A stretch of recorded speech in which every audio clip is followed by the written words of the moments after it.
Eto guys, dumungaw lang ako sa bintana at nakita ko may araw pala. Kasi for the past like 7 days, 1 whole week, umuulan dito lagi. Hindi mo makita yung araw. Ngayon lang ulit umaraw. Araw ng mga sa susunod na 4 na araw. So, ayun. Video ko lang to. Pakita ko sa inyo. Kasi ang ganda ng sunset. 5:30 PM ngayon dito. Itong video na to ngayon. Ayan, palubog na siya. Malapit na siyang magtago sa likod ng bundok na yan, yung Mount Diablo. Ang ganda niya. May mga clouds konti. Kung mapapansin nyo, yung langit parang ang lapit lang.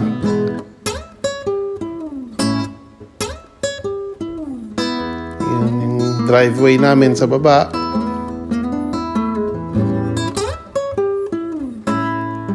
Ayun, nakikita na yung mga basurahan ng kapitbahay namin kasi collection bukas ng mga basura. Every Friday yung collection.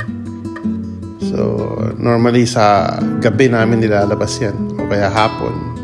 Pero ako usually mga 8 PM pa nilalabas ko yan bago matulog para hindi makastorbo sa mga motorista, sa mga nagdadrive.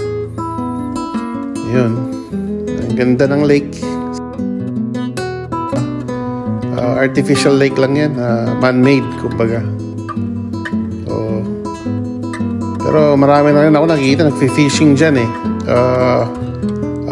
Duda ko parang nilagyan by random people ng mga isda.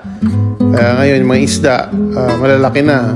Maraming nagfi-fishing dyan, yung mga mahilig mag-fishing. Pero hindi naman nila kinakain. Pag nahuli nila, papakawalan nila ulit. Yun ang ginagawa nila. So, hindi talaga nila kinakain. Parang, kumbaga trip lang nila manghuli ng isda tapos pakawalan ulit. So, yung park na yan is about 4 acres yan. 4 acres. Napakaluwang. Tapos may mga pato na rin ako nakikita dyan eh. Dati wala naman. Pero kasi yung pato, pag may tubig, maya't maya magkakaroon yan ng pato yung mga wild ducks. Tsaka may nakikita rin akong pelican dyan eh. 2 pelican nakita ko. Ewan ko saan galing yan. Siguro kasi mga migratory birds yan, mga yan eh. Siguro yung temporary lang. Ayun, pawala na yung araw. Mamaya hindi na makikita yan. Salamat sa panonood guys. And see you sa susunod na ipopost ko ulit. Salamat.